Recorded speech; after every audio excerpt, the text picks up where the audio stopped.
All right, music fans, welcome back. Harmless me here talking about real music and real speculation by other people and doing it in real time for a few real people out there just like you and just like me. All right, couple of issues to address here regarding Steve Perry. Let's talk about Lone Rider, though. One of the few guys on the internet on YouTube promoting new material. This did come out a couple of years ago. Sounds a bit like Bad Company. It's very derivative of Bad Company. Steve Overland is your singer. Simon Kirk from Bad Company is your drummer. This thing is absolutely phenomenal, and people need to give it a listen. They have two albums, this one and their first album, and the band apparently is working on new material, and hopefully that's going to come out this year. Lone Rider and their album Sundown, my album of the year, by the way, for 2022. Just spectacular. If you like that style of music, you're not going to find anything better than that. Although Paul Rodgers put out an album last year, and that was pretty good. But Lone Rider, I don't know, man. It's not that it's the long-term future, but it's something for you to listen to. All right, so Steve Perry. The grifting on Steve Perry at this stage, and look, I should know because I was grifter in chief back when this channel started. But at some point, I had to realize that, maybe there's some other topics out there I could cover. I could get away from the endless Journey speculation. Of course, when I started, Journey was feuding. There were all kinds of problems in the band. And during a time last year, the channel here enjoyed a bit of a resurgence. They know I'm going to talk about this stuff and put it out there. It's bad when I'm sitting there trying to figure out legal documents and contracts. I mean, that's not what I wanted to really do on this channel, but that's how deep I was into this. But when it comes to Steve Perry, it's easy to just make statements about Steve Perry and have people watch your video. Like, the stage is set for Steve Perry and Journey. Okay, well, how come we didn't see Steve Perry out near his hometown when the band was in San Francisco at halftime? I didn't even see Steve Perry in the audience, right? You think the cameras would be following him around, but he wasn't at the game. And that's kind of like his hometown team, right? Isn't he a fan? I'm assuming he's a fan of the 49ers. We know he's a fan of the Giants. So maybe I'm reading too much into the things that Steve Perry likes. So to kind of counter some of the stuff that's out there, and people say I don't know anybody, so I can't really make these statements. Well, here's what I have to say about all of this stuff. So, number one, Steve Perry is 75 years old. If he were to be doing something, he probably would have done it by now. This is what I call common sense 101.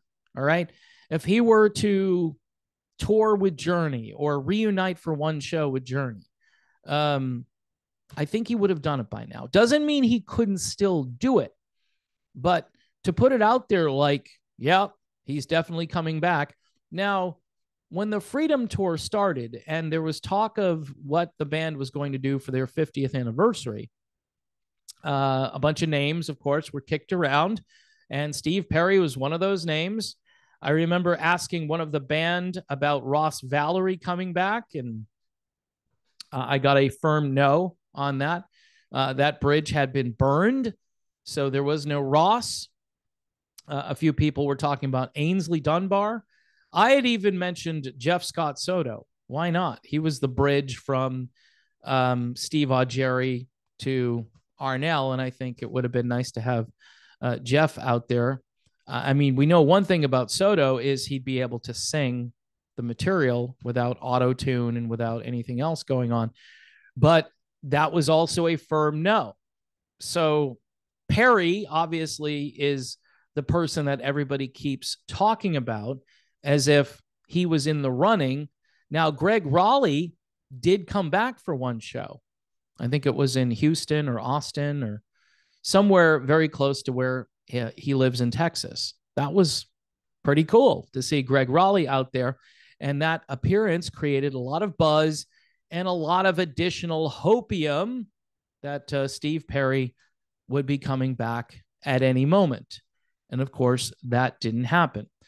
Dean Castronovo, who I happen to know personally, sorry, in case that sounds like name dropping, I'm not trying to do that. I'm just telling it like it is. He did an interview recently here, which wasn't well attended by the audience out there. And that's fine. You know, I've interviewed Dean 2 or 3 times now, and I guess it's just old news. Dean's a crazy, wacky guy, and sometimes he's a little hard to follow, but I know him. And he told me it would be really difficult at this stage to switch lead singers again in this band. Pretty much everybody who knows Arnel Pineda likes the guy. They like him. Now, that doesn't mean the old school fans of Steve Perry are going to cut him any slack per se. They're going to put up with it. They're going to say, okay, he's not Steve. He's not Steve. But here's a guy who's been the lead singer of Journey longer than any lead singer has been the lead singer of Journey. So that's pretty cool. And whether you like Arnel or not, it doesn't really make sense to change horses this late in the band's career. Now, if Arnel can't sing anymore, do you bring someone else in to keep the franchise going? I don't know if you do that. I'm thinking maybe you just call it a career. Hopefully you put away a lot of this money that you've been making the last few years on tour. Although with Journey, we're not sure because they tend to have issues with money and spending money and so forth. I'm not going to get into that here. But basically, Perry is not coming back as lead singer. All right. He's just not. Now, he could still make an appearance with the band. But again, when there are opportunities to play with his old band, like the Hall of Fame, that would be the first place, the Rock and Roll Hall of Fame. They were eager to have him get out there. They were willing to tune everything down and do whatever Perry wanted them to do in order to have Steve sing. But on the other end of this speculation, I've heard rumors that Perry didn't want to attend the Rock and Roll Hall of Fame. They're rumors. I can't confirm them, but he didn't want to go to begin with. And I think somebody urged him and said, hey, this is your legacy. You should go there and play nice. And Perry went there and he played nice. And it was just great to see him with his old bandmates. I think that's as close as you're going to get to a Journey Steve Perry reunion. I've explained this numerous times, but people just keep putting content out there that makes it sound like any day now, Perry's going to be back with the band. And I think that's irresponsible. Not only do I think it's irresponsible, but it's giving people who love this guy false hope. And you give people false hope and then it doesn't happen.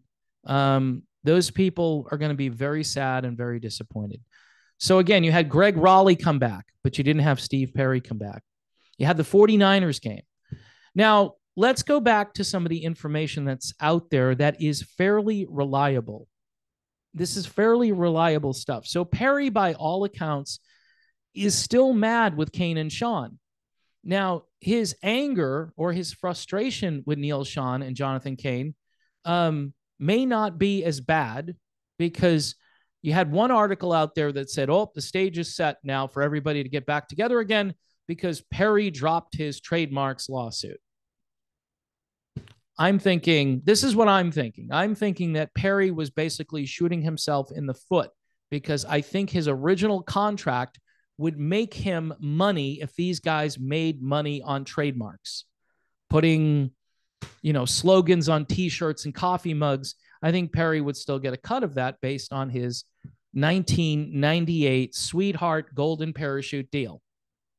All right. So, or Perry just figured, look, I don't want to be in the middle of this anymore. I mean, there's been so much drama with Journey over the years. Why should Steve Perry continue?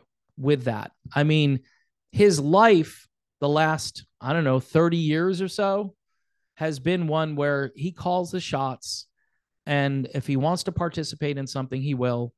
But most of the time, he's just living out the string. He's just playing out the string, um, doing the things that he likes to do. And if his testimony about what happened to him in 1986, 1987, when he said, he was burnt out and he didn't want to perform anymore and he lost his passion for music. If that stuff is even partially true, then, he's been living that statement now for like 35 years.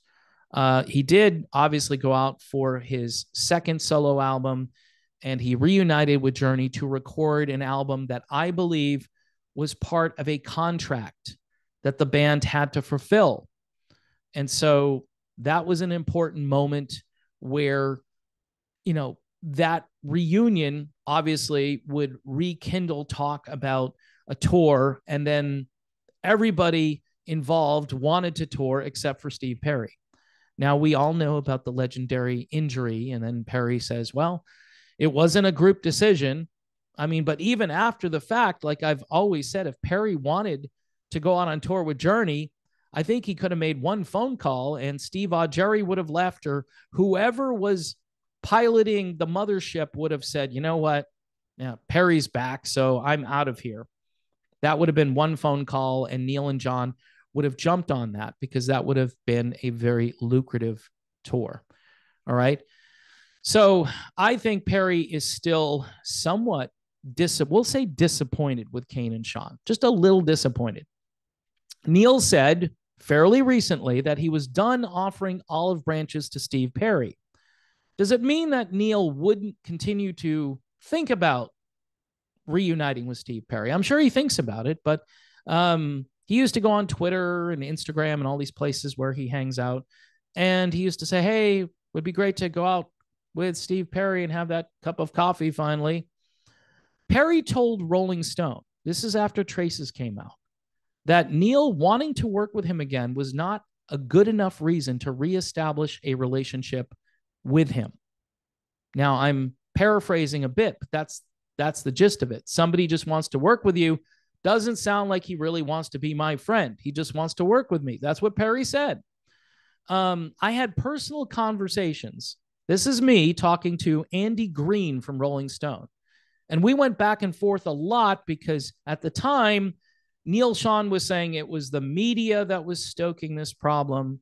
The media was getting between himself and Perry.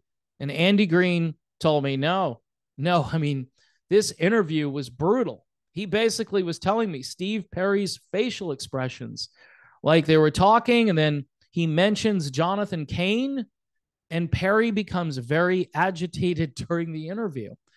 And so at the time, even though Neil Sean thought the media was generating the conflict, it was actually Steve Perry who swatted away any chance at a reunion during that interview. Steve has said on a few occasions that Arnell is the singer, and he's even been cordial to Arnell. He's said things like he sings his heart out every night, if you remember, at the Rock and Roll Hall of Fame. Again, he played nice at the Hall. He's been gracious. He doesn't want to do this anymore because you know what? Steve Perry is a very controlling guy. And if he wanted control of this, if he wanted to kind of weasel his way into this, he could do it in ways that I think the other guys might not expect or may not be able to compete with, because I think Steve Perry is the smartest guy in this entire situation because, again, he made this deal in 1998, making him a very wealthy guy. He was already rich, but then the deal itself just accelerated his earnings. And not only that, I mean, he doesn't have to work. I mean, you work a job for 20 years, right? And then you make this deal where you're getting a third of whatever they make, and then that number goes down a bit over time, but it's still a six-figure, if not seven-figure number every single year, and it grows. When this band goes out on tour, that number goes up. So why would Steve Perry need to get back with Journey? This is why I don't like all the hopium. The hopium is just there so people will click on it and watch it. It's clickbait. It's clickbait. I mean, most YouTubers do employ this tactic. They try to write a decent headline, a decent title. They make a thumbnail that will get you interested in it, and then you're watching. But what are you hearing? Steve Perry is going to reunite with Journey any day now. The stage is set for Steve Perry to come back with Journey. I'm Bob Smith reporting. And it's like, no, it's not set. There's no stage set. What's set right now is Journey and Toto going out on tour with Arnell as their singer. And then got Journey and Def Leppard. Again, Arnell will be the singer, unless something happens to Arnell between now and whenever. And then they have to think, okay, what do we do now? Who do we call? I don't think that's going to happen based on, Arnell looking good, still sounding like Arnell, and what I know about technology these days and how the band is probably using the technology. So Arnell, let me put it this way, so Arnell doesn't burn himself out. Just, that's a delicate way of saying it. There's technology in place to help Arnell, so Arnell won't burn himself out. All right. So anyway, I think I've covered everything. Internet speculation is just that. There's really nothing new under the sun here. Steve Perry just turned 75 years old. Yes, he could still show up somewhere. He could defy all the odds. He could go out on tour by himself. He could be a special guest at someone else's event. Typically, that's the way Steve Perry likes to roll. He'll show up at someone else's thing and say, hey, I'm here. Do you mind if I sing a song, or do you mind if I just hang out and watch what you're doing? All of this stuff that was part of Steve Perry's life for a good 10 plus years when he was with Journey, he basically let that stuff go. It's gone. It's been gone for a long time. And here's another little piece of information. He could show up somewhere, but the same talking points have been around since 1998. If you watch the VH1 documentary about Steve Perry and Journey, Steve Perry said in his closing statements, or toward the end of the documentary, he said something like, I might tour. I've been thinking about touring a lot, or something to that effect. He leaves the door open that he might want to go out on tour, and I'm thinking by himself, but he never did. He never went out on tour. He had the surgery, by the way, in case you didn't, hear that in other videos I've done. He had the surgery. So the stage is set now for Steve Perry to go out on tour. And that stage has been set since 1998. So that's kind of everything I needed to say there. Based on what happened with Perry not wanting to tour after Trial by Fire, and the one additional album that the band did with Steve Augeri, the band met their requirements. They met their obligation to CBS Columbia, and they were done. They didn't have to do any more albums with that record label. And they moved on. They got a new record label, and then they were dropped by that label because that label went belly up, and then they came out with that Walmart album there. It was mostly sold through Walmart. And then since then, I think they've been BMG and Frontiers. Those have been the two entities that have been selling Journey products, not as aggressively as in the old days, because people stream and they find their music in other ways. And so in any event, folks, look, I know you want to be important on the internet. I would like more people to watch my videos based on the number of subscribers I have.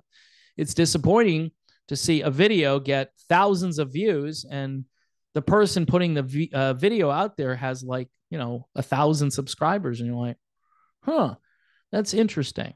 So either the video is being recommended more because they don't have algorithm problems like I do, or um, people just want the hopium, like straight up hopium. Don't tell me that Steve Perry isn't going to tour. Don't tell me that Steve Perry doesn't like Neil Sean and Jonathan Cain. I mean, it's not new information, but it's not ancient information either. If Perry does an interview where he says, hey, I've made amends with Neil and John and I'd love to hang out with them again, then yeah, I mean, I'll be the first one to do that video and tell everybody, hey, this looks good. He might actually go out with these guys and do a couple of shows. But there's been nothing. There's been nothing to indicate that's going to happen. And when somebody is as private as Steve Perry, then it leaves the door wide open to just speculate on everything. And so there's no law against speculation. Otherwise, I probably wouldn't have a channel. But at some point, you have to be somewhat more responsible with it. But again, there were videos where people posted rest in peace, so-and-so, and they had not died. And YouTube, I think, left it up there. There's a video with my buddy Hugo Valenti, and the caption reads, Journey plays New Year's Eve show. Not this last New Year's Eve, but the prior one. And they have Hugo in a perfect Steve Perry pose. And they go out and they perform some songs. And I think the video had over 1 million views on it. And it wasn't taken down. So you can get away with a lot of things. I tend to just try to make the headlines interesting if I can, so people will watch the video. But I'm not just going to put out, hey, Steve Perry, he's going to be with Journey again any day now. No, he could show up at this event. Would be nice to see him. But it's not a done deal that he's going to be there. And at some point, people need to kind of pull back and say no. Now, why do I care so much about this? Because I've been covering this for like 8 years. And I've tried to be honest with just about everything I've put out there. Now, I do speculation, but it's not speculation that's just like on its own. It's speculation based on what I know, who I know, and what they tell me, and what I can say. There are certain things that people tell me that I can't say. I tell patrons later on, yeah, I knew about the Journey album coming out in this date. I knew about such and such. I knew Dean was going to sing vocals on this song because he sent me a file of the song. He sent it to me, and I had it for like a year. And I thought, man, this is going to be cool when they release this. But I couldn't say anything about it, And anyway, folks, just be careful what you watch. I mean, you're free to watch. In fact, watch whatever you want to watch. But as far as when I'm telling you, I wouldn't tell you this stuff to mislead you. I would tell you this stuff because I find it interesting. And, everybody is hoping that Steve Perry will do something with Journey at some point. But I've said for a number of years, don't hold your breath. Someone has to pick up the phone and say, hey, yeah, let's go out for that cup of coffee finally and just make amends. But I think Perry is still hurting from that era, and he doesn't want to go back to it. That's my psychological counseling there at the end. He just doesn't want to go back, and he wants to stay away from people that he feels are toxic and are not going to be beneficial to him at this moment of his life. I mean, why bring the drama back when you can live a nice, peaceful, tranquil life? So on that note, after all of that rambling, just a quick shout out again to Lone Rider. And here's their album Sundown. Fantastic. If you like Bad Company, don't forget to subscribe to the channel, hit the bell for notifications on new videos that go out there. Also, Patreon and YouTube memberships. YouTubers get early watching privileges on many of these videos. I appreciate everybody for just sticking with me. I know I'm kind of stream of consciousness, and sometimes things come out of my mouth, and I don't do a lot of editing, obviously. I try to do some self-censorship, and that doesn't always work. But thanks for watching. God bless. Pray for peace all around the world, and I will see you soon.